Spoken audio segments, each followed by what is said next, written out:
Bigla ko lang naisip yung nakita ko yung mukha ko dito. Bagay din pala sa akin mag-laptop, yung naka-laptop na nakatrabaho. Pero hindi yan sa akin, yan. Boxing natin yan kahit nakita nyo na. Yung laptop na yan para yan sa kapatid ko. Pero excited na rin akong i-open kasi nakabili ako ng laptop na mura lang sa online. Kasi para yan sa pag-aaral niya eh. Mabait tayong kapatid eh. Ang carton sobrang laki pero ang ganda ng pagkabalot. Excited na rin ako na ma-open to kasi first time ko rin bumili ng laptop gamit yung pera ko na pinaghirapan ko sa trabaho talaga. Medyo malungkot nga lang kasi hindi mapunta sa akin pero okay lang kasi sa kanya naman yun eh. Tapos nagagamit din sa pag-aaral niya.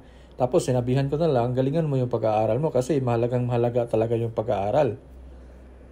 Kasi pinatingin ko siya sa Pilipinas eh, kaya lang medyo mahal din eh. Kaya mas maganda dito na lang. Mayroon kasi mga mura lang din sa online eh, kaya yun na lang ang binili ko. Tamang-tama na to sa pag-aaral, hindi naman kailangan magandang-maganda talaga yung laptop. Ang importante, may laptop ka sa pag-aaral.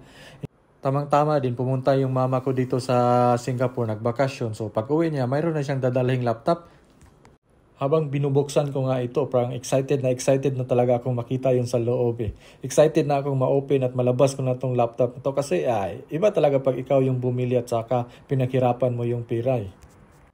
At ayan na nga, lumabas na nga. Ito na nga paglabas niya. Talagang ang ganda ng pagkabalot. Mayroon pag mga ano ba yan, balloons ba yan? Or mga lubo-lubong mga plastic dyan para hindi talaga siya nasisira. Para talagang napoproteksyonan siya sa loob.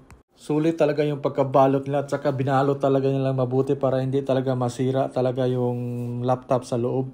Tapos yan, binuksan ko na ito yung laptop, sobrang laki, di ba? Tapos ito pala, Lenovo pala ito na black. Tapos, okay na rin to kasi i5 na rin to siya eh. So, hindi na talaga masama sa presyong 9,000. Hindi na yan masama, i5 na yan siya. Tapos, mayroon na siyang free nga naka-install na Microsoft Word. So, yun talaga yung pinaka-importante nga mayroon kang magagamit na Microsoft Word para pag ano-ano mo diyang mga report na dyan, wala nang problema. Diretso na yan.